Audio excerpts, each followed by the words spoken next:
Hello guys, good morning. Late upload muna tayo. Sunday morning.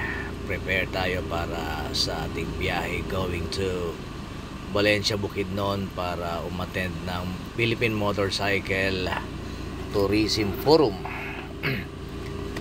For 4 weeks lang tayo ngayon dahil maulan.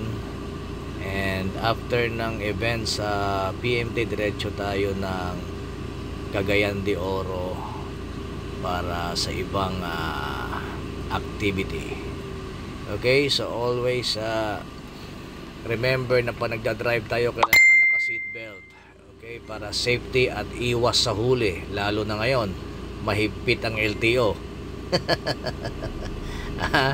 Pag walang budget, kailangan safety palagi. At syempre, bago tayo magpatuloy sa biyahe natin, breakfast muna tayo dito sa part ng Marilog. Dito ang masarap na luto ng native chicken.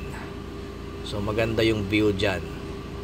Sa habang kumakain ka, nakikita mo ang mountain view.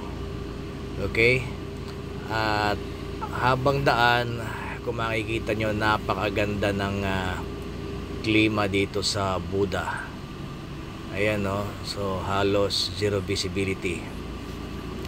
Dahil sa lamig ng panahon, ayan, dumaan muna kami sa Capibos. So tropa natin yung may-ari dito.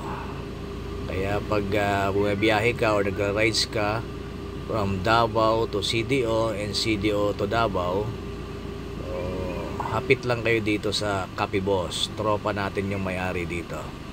Salamat nga pala sa pabaon na suman. Naglibre ng suman yan. And after nyan, pagdating natin ng Valencia sa Roadhouse, eto na ang mga big bikes, iba't ibang big bikes club. At eto ang ilang mga kaganapan sa loob ng hall. So nagkaroon ng forum. Nandyan yung mga taga Philippine Motorcycle Tourism. Nandyan din si Jet Li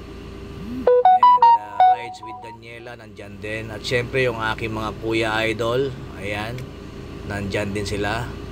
Coach Clyde, ayan, ibang mga Labada boys.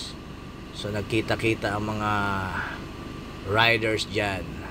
Okay, so yan lang, at magkita-kita ulit tayo sa next motorcycle event. Thank you and have a nice day.